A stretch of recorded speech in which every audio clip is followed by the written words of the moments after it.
Thank you. Thumbs up, partner. All right. Hey, y'all. Let's start with prayer. The Lord be with you. Let's pray. Dear Jesus, we thank you for this day of worship, chance to share our hearts with one another, to lift up our joys and fears and anxieties and laughter, and lay it all before you. Thank you for this moment to sit and talk about your word, what it means to us, what it means to the world that we live in. In your name we pray. Amen. Hey, everybody. Welcome back. Let's see here. I have a little bit of confession, which is the last 48 hours have been a little bit insane for me. We had the youth lock-in here Friday night, and I think in 48 hours I've gotten like 6 hours of sleep. So it's not you, it's me. But I'm going to pull together the best I can. Last week, what we spoke about is I tried to give a presentation about what I thought was the heart of the gospel. Heart of the gospel, in my view, is about the thing that kind of unites it. I said is goodness. So there's this famous part, not famous, the part that means a lot to me in the Gospel of Mark is at the very beginning when it's one of the first public confrontations. Jesus is in the synagogue, and there's a man who has a withered hand. And it says they were watching him, they, the scribes, were watching him to see whether he would cure him on the Sabbath. And Jesus, it's always really hard to know how much politics we do in church, really tough. And part of the thing that makes it tough is, we could do the whole hour about this. And I would love to hear your experience with positive and negative of politics in church. The problem is that Jesus was intentionally controversial in religious space all the time. So we just don't have this reliable fallback position of Jesus never did it. Jesus kind of did the opposite quite a bit. So it's this in the play that I'm putting on in May, we've got the person with the withered hand over there and the scribes here, and Jesus says, come forward.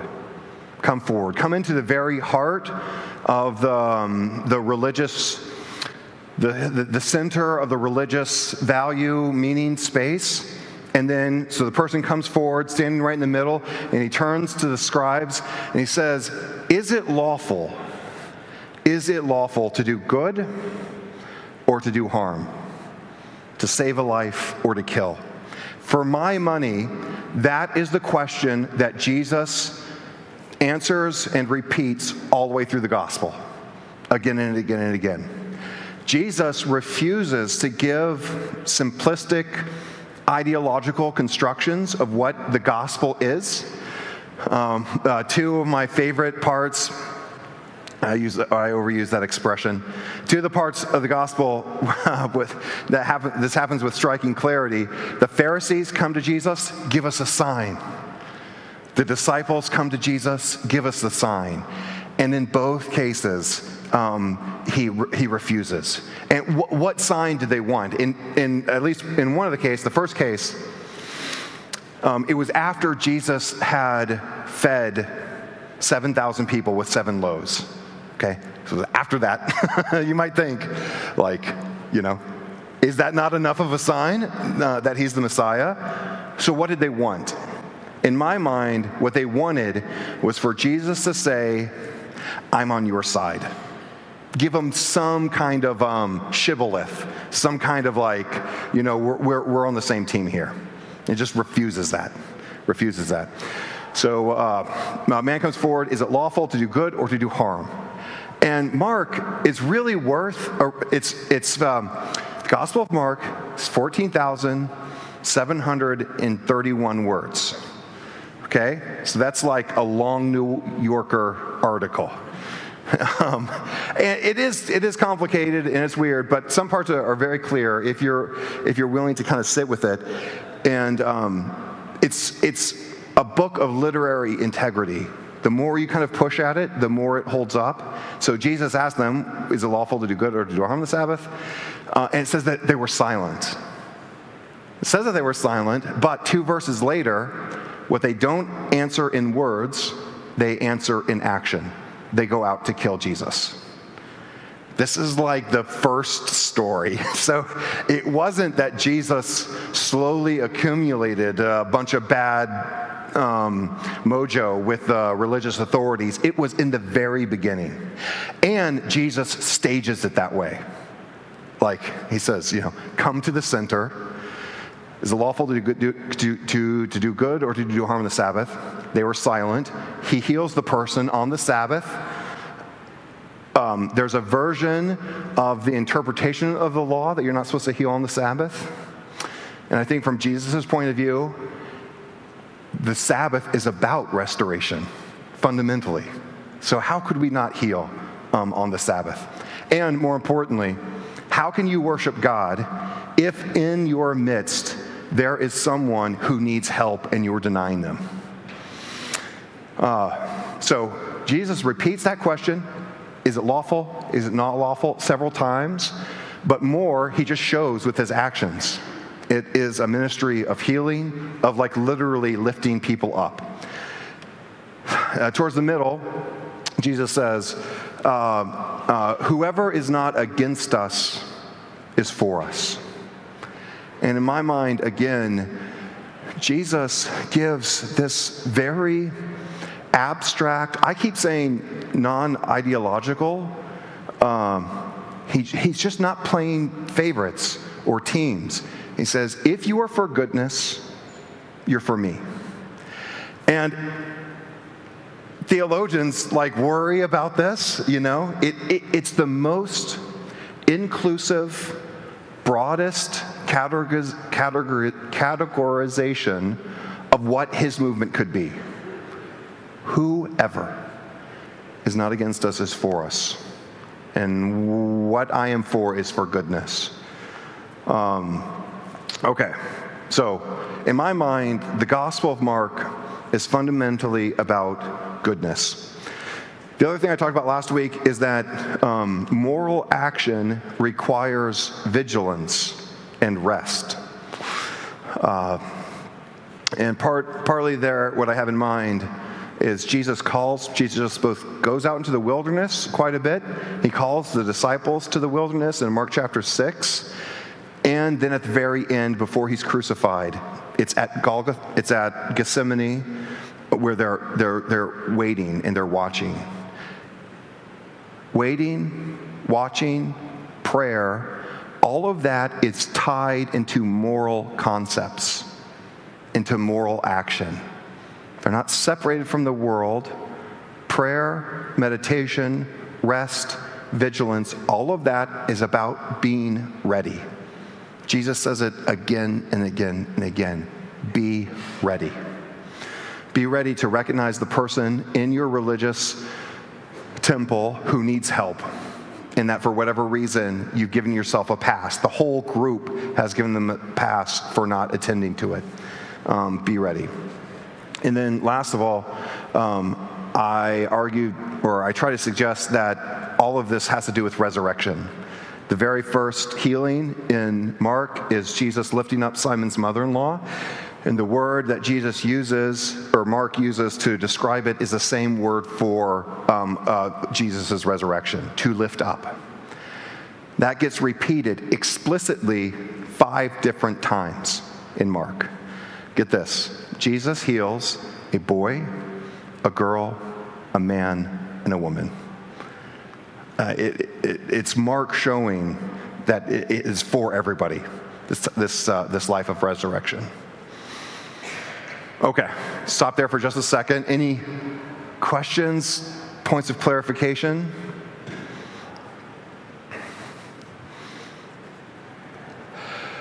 All right. So the second part today is, I haven't mentioned anything about the cross, the crucifixion, and I think I don't have a whole lot of super formulated things to say about the cross today, but I think it would be easy to take everything that I've said as an idea, as a suggestion, that what's required is for us to be really good, to transform our communities by our righteousness, by our good acts, and that perhaps by our goodness we can bring the kingdom of God. I think it would be easy to take everything that I've said as suggesting something like that. But all of that runs foul of Jesus' central image of discipleship, which is the cross.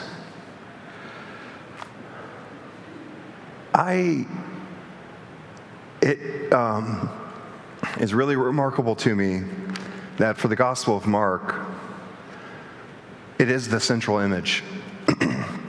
I call it Mark doing what I call power reconsidered, which is, I'm going to address, he has James and John and the disciples address what is traditionally understood to be terms of power, and Jesus completely undermines them. So the most famous one, in the play, I always play James and John as being well-meaning, but out to lunch. And James and John come to Jesus and they say, "Teacher, we want you to do for us whatever we ask of you." And Jesus, knowing what's coming, says, "What is it you want me to do for you?" They said, "Appoint us to sit, one at your right hand and one at your left in your glory." And Jesus says, "You don't know what you're asking?" James and John are asking Jesus to give them traditional, this is hard to say. What is traditional power? It's the power of the Roman Empire, colonialism. It's the power to manipulate people by force. I think if I had to give it in the most simplistic, reductionistic terms, it's just being able to manipulate people by force. Appoint us to sit at your right hand and your left. And Jesus says, "You don't know what you're asking. Are you able to drink the cup that I drink? Or be baptized with the baptism that I'm baptized with?" Those are images of the cross, the persecution that Jesus is about to endure. And they say, "Well, yeah, of course we are," because they still just don't get it. And so fast forward just a bit, and Jesus says, "Truly I tell you,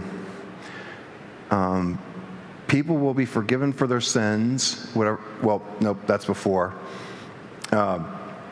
So when the 10 hear about this, they're upset with James and John, who the other disciples see as trying to elbow their way into power.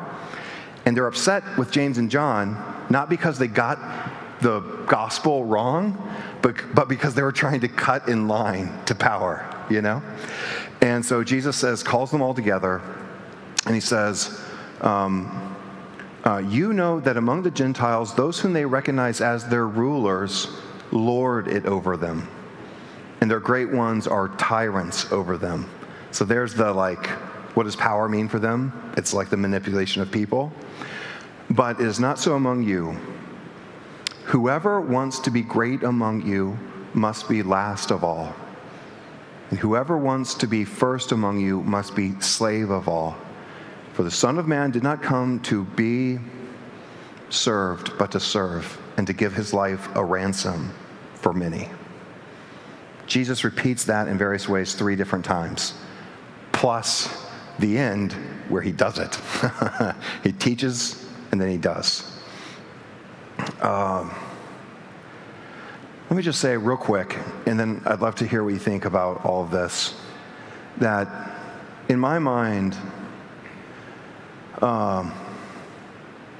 there is so much about success in our culture.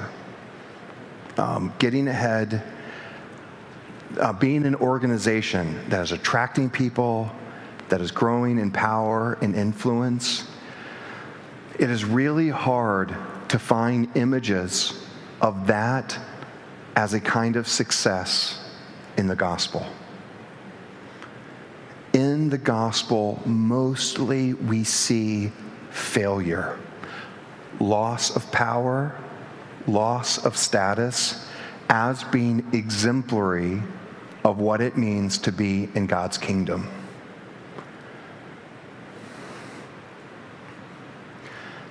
That seems really radical to me and really hard for us as a church that wants people to come here. That's good. And yet, how do we hold to this message of death being the greatest sign for life? I don't know. Is any of that resonating? Have I gotten to a part where there is actually a question? What do you think? Yes, please. But if you could speak in the mic for two reasons. One, for online people and others in here, the vents are so loud. Thank you. Whoopsies. There you go. I'm a visitor. Yeah, welcome. And I don't have a background in Christianity. Yeah. So in the temple in ancient times, yes. The question on Sabbath of, is it permissible to do good or harm? Yes. Could you talk about that a little? But I also thought Jewishly, health, this man had supersedes anything. Yes. Health does. Yes. Okay, so thank you. Yeah, welcome. Oh, this is one of one of my favorite questions about the Gospel of Mark, because the Christian church, after the Emperor Constantine converted to Christianity, we were awful to the Jews, just like for 2,000 years. It's been pretty remarkably consistent how bad. Once we had power, we used it to lord it over. But it would be shocking to whoever wrote Mark, to whoever read Mark in the beginning, that there would be any conflict between these two people. At every point, when there is a question about being lawful or not, Jesus merely says, "What did Moses command of you?" At every time. What did the prophet say? What did Isaiah say? Again and again and again. Jesus never presents his message as being in any way counter to the Hebrew Bible, but rather deeply sympathetic, but simpatico. Thank you. And what's more, Jesus does what we try to do all the time, which is the religious authorities, they are not speaking for Moses. They are speaking for their own interests. And so Jesus attacks them, not because he's against the Jewish religion, but because, and if you look through the gospel, where's their conflict? There's almost all the conflict for Jesus is towards religious authorities. I mean, I grew up Southern Baptist, and there's this important thing to do, which is to say, how much of what I understood as a child was about me being 17 and not hearing the thing that they were trying to tell me, and how much of it was I actually hearing what they wanted to tell me. But my understanding of growing up in the South was the church stood against the world. The world is full of sin, adulterous, and the church is the ones trying to be pure and follow God. But in the Gospel of Mark, it's the reverse. Jesus never once criticizes the crowd, even when they're calling for his crucifixion. So it's not that they're totally innocent, but Jesus just does not attack them. He attacks the religious authorities, the scribes, the Pharisees, and the Herodians, the Roman aristocracy. But I'm still not clear. What does that sentence mean? Is it permissible to do harm or good? what does the sentence mean? Is it permissible to do harm or to do good? I think what Jesus is saying is it's very clearly we're supposed to do good on the Sabbath. On the Sabbath, we're supposed to save life. Here I am trying to save this person, and all you care about is your little rules. You know? Thank you. Thanks for that clarification.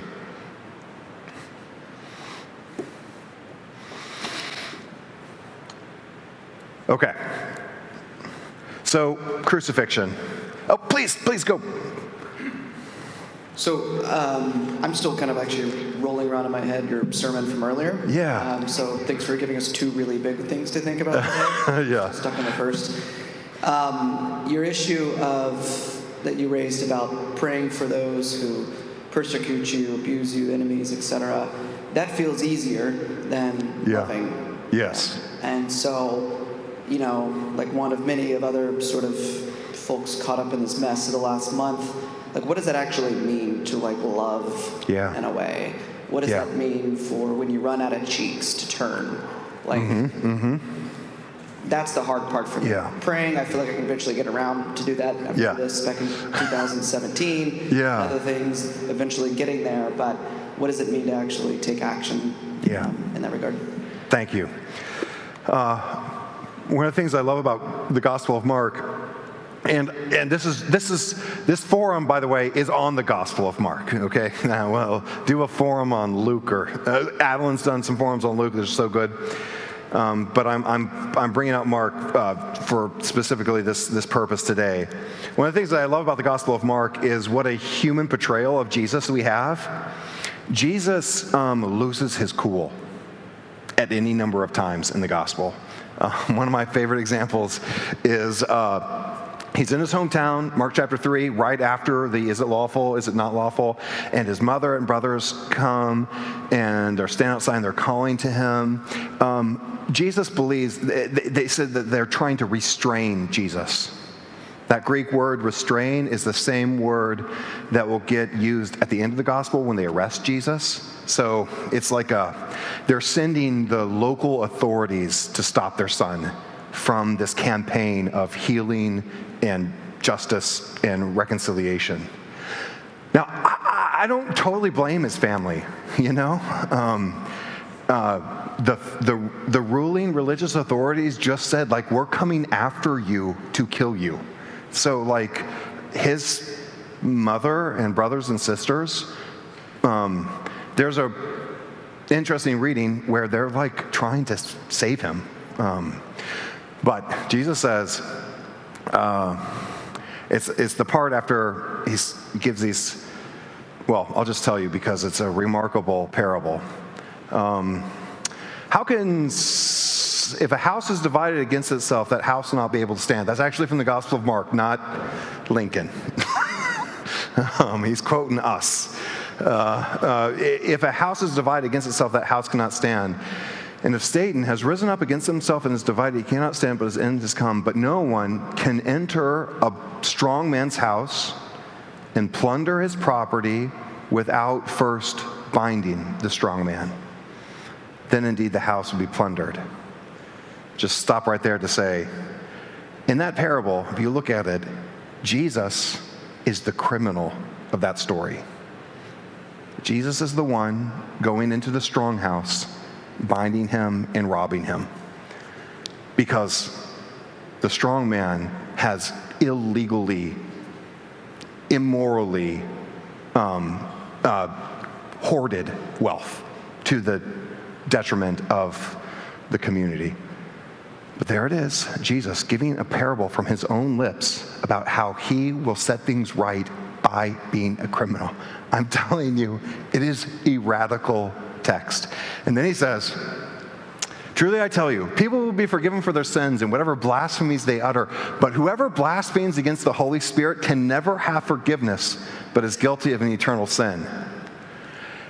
And that verse single-handedly about knocked me out when I was 12, because I was pretty sure I blasphemed, so like it's pretty sad at 12 to be like, there's no hope for me. But also I took Jesus literally, and there it is in black and white. So I think Jesus is speaking hyperbolically there. He's feeling attacked by his own family, and he lashes out and speaks hyperbolically. Now, why do I think he's speaking hyperbolically? Because his parents are standing outside trying to restrain him, but they don't really do much. They're just out there. It's Peter, later on, Mark chapter 8, who Jesus is starting to talk about the cross, and that if you want to follow me, you have to be willing to die to save your life. That the only way to truly save your life is to die. Peter hears that, and he says, "You're freaking us out. Please don't say that anymore." And Jesus turns to Peter and says, "Get behind me, Satan." Jesus calling Peter's actions demonic could not be a higher case of blasphemy.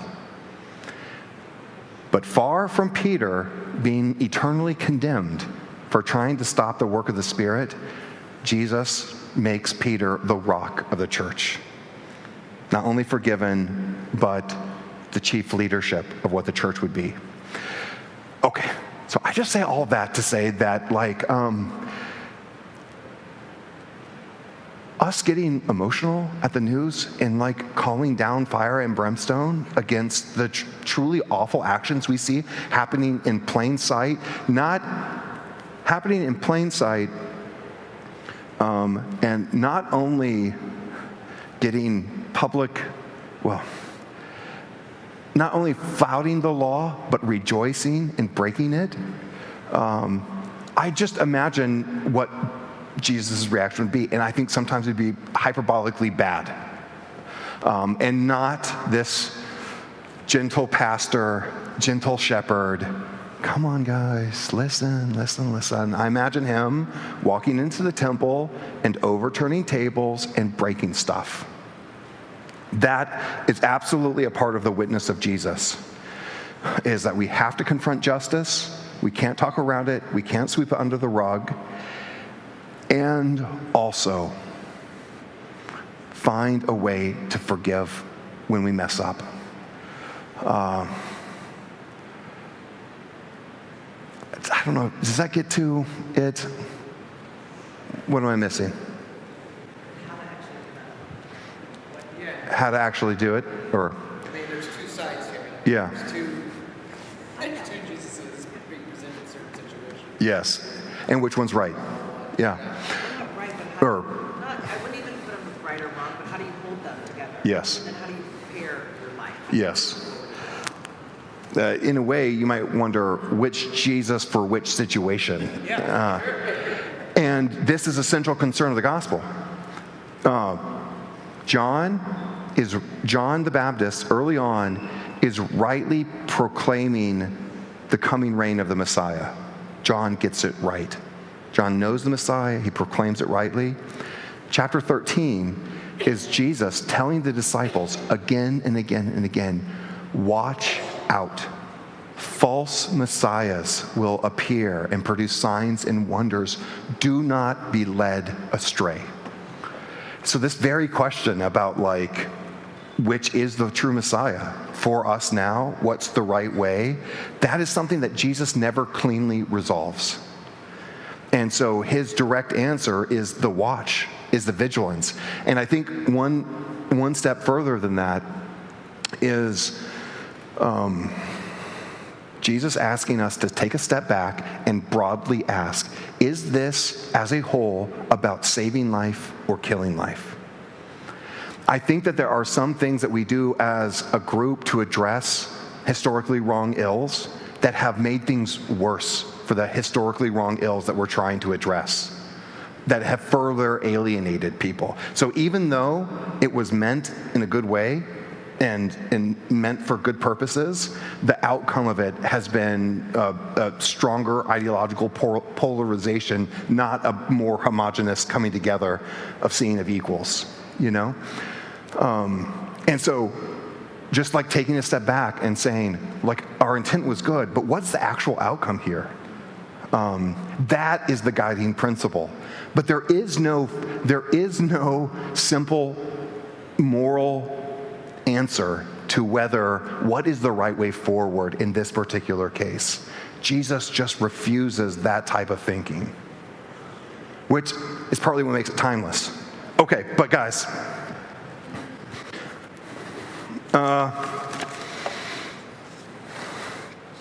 okay, I don't know.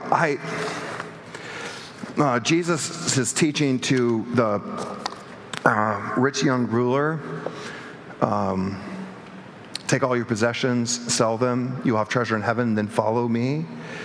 Robert Putnam has written a book in 2020 called The Upswing about the Gilded Age.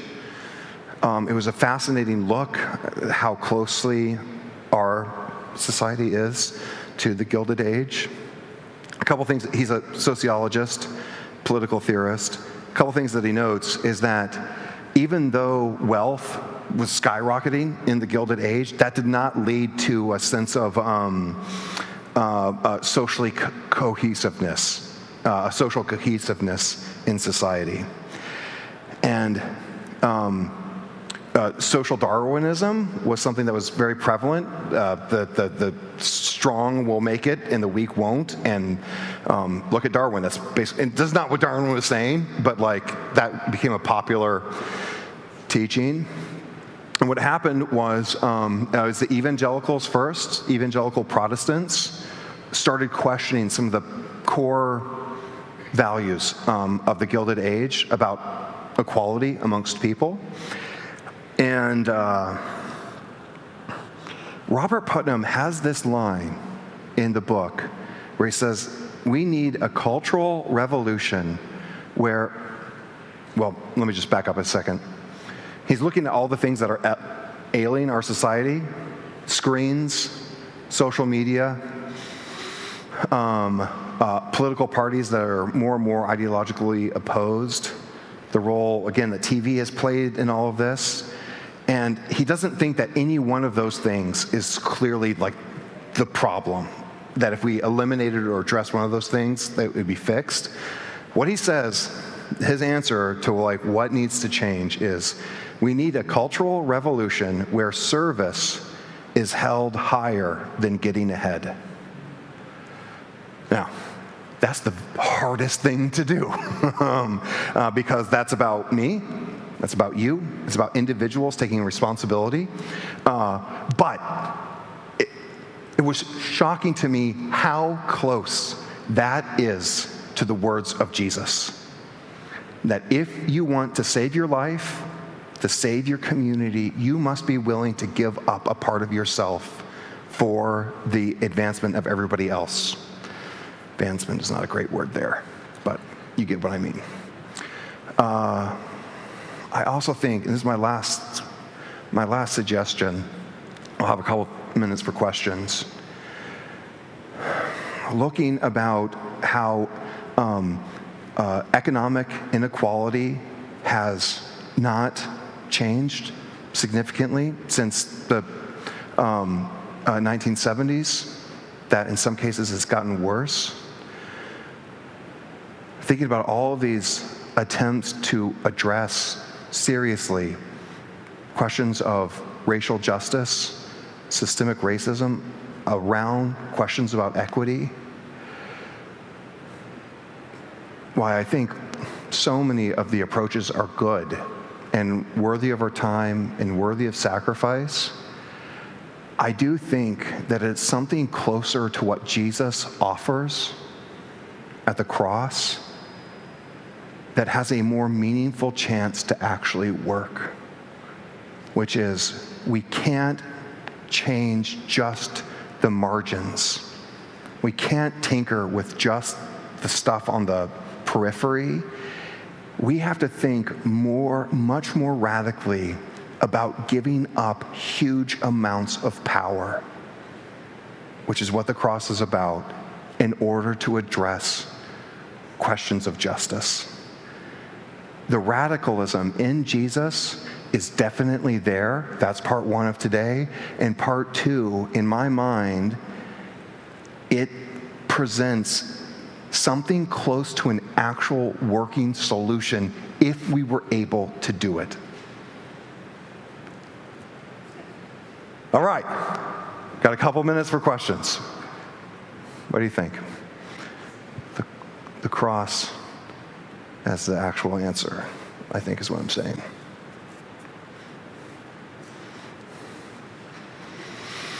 We solved all the problems. Jim, I can repeat. Question here about what to do. I had a talk this week with an elder of mine who's turning 90. With Dr. King in Birmingham and Selma. So he's 90. And he said, what we did is we confronted Bull Connor in Birmingham and Jim Clark, the sheriffs in Selma, overturning the tables, you might say. They, in fact, they put on a play in Birmingham. They put on a play in Selma to expose what was real. And they knew Bull Connor, but he kept telling me, but we really had to keep not just hating Bull Connor and Jim Clark for what they were doing to us. And he said, we've got to get to the place we can confront them in the most, and 100,000 people coming and watching now wouldn't do that. So how do we almost create narratives that expose what's real? Yeah. Expose what's real in a way that changes the narrative, but doesn't just hate Bull Connor or hate, people now. So I find that to be a real challenge to figure out strategically where and when can we confront all of this that exposes it, not just screams against it, but exposes it. And in both cases, King and the kids who marched with him in Birmingham, and Selma, John Lewis was almost killed, they went to the cross. Yeah. They're willing to die for this. And so it can't just be which political sector will hold back. I hope the courts hold up. We're filing a lawsuit, all that. We're doing all that.